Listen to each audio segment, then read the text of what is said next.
vous allez voir qu'en 42 ans de règne, eh bien on peut dire qu'il a eu raison de rester au pouvoir. En fait, une fois que Mouammar Kadhafi a mis dehors les Italiens, les Anglais, les Américains et qu'il a repris le contrôle sur les ressources du pays comme le pétrole, eh bien il a enrichi la Libye comme jamais ce n'était arrivé auparavant. Cet enrichissement a été rapide et au-delà de toute mesure, si bien que le peuple était totalement prospère.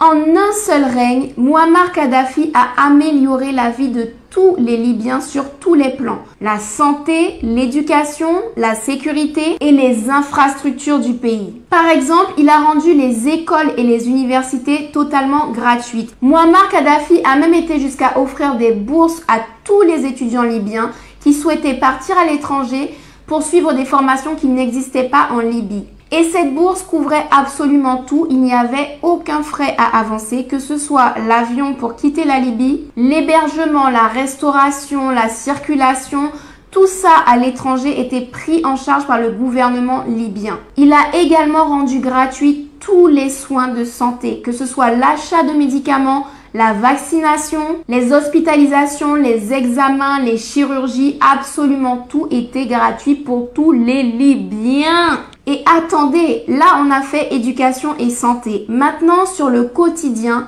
l'eau courante et l'électricité étaient gratuits. Lorsque les Français s'autoproclament comme étant le meilleur système social et de santé au monde, il va falloir un jour enlever les yeux de son petit nombril et regarder ce qui se passe ailleurs. Parce que avant qu'on ne destitue son excellence Mouammar Kadhafi, eh bien c'est la Libye qui possédait le meilleur système social et de santé.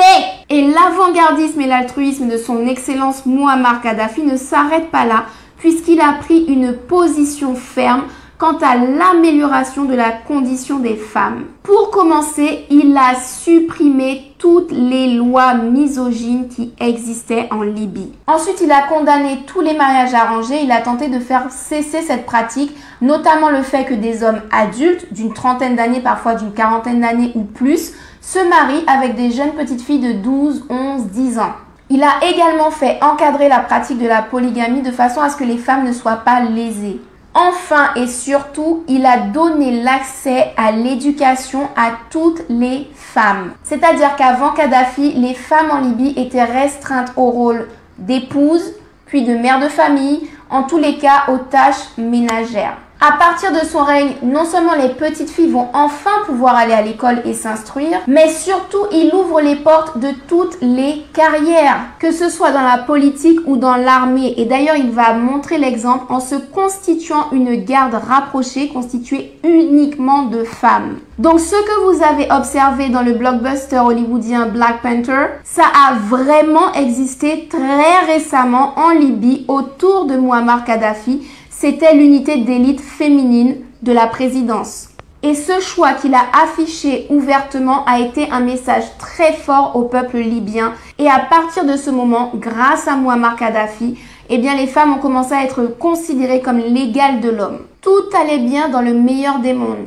Kadhafi a aboli la monarchie qui abusait. Il a apporté diverses améliorations au pays. Le peuple est prospère et satisfait. Mais comme dans toutes les aventures épiques, il va y avoir un renversement de situation. Ce renversement vient tout simplement du fait que Mouammar Kadhafi fait le choix de s'intéresser à d'autres pays que le sien et de les aider à progresser aussi bien que lui a réussi à faire progresser son peuple. C'est ainsi qu'il va commencer à soutenir financièrement tous les pays qui sont colonisés par des Européens ou par les Américains et qui souhaitent reprendre leur indépendance.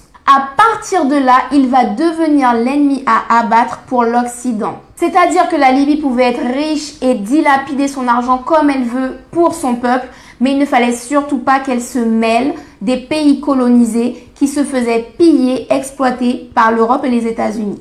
Ce qu'il faut bien comprendre, c'est que Mouammar Kadhafi était profondément humaniste. Ce qui l'intéressait, ce n'était pas le pouvoir et l'argent pour lui, c'était véritablement de protéger tous les êtres humains, de rendre tous les êtres humains prospères et satisfaits et heureux. Et vous constaterez dans ce que je vais vous présenter que toutes les initiatives qu'il a menées ont été en ce sens, c'est-à-dire aider les autres. D'abord son peuple en priorité, mais s'il peut aider les autres, il le fait et ce de façon désintéressée.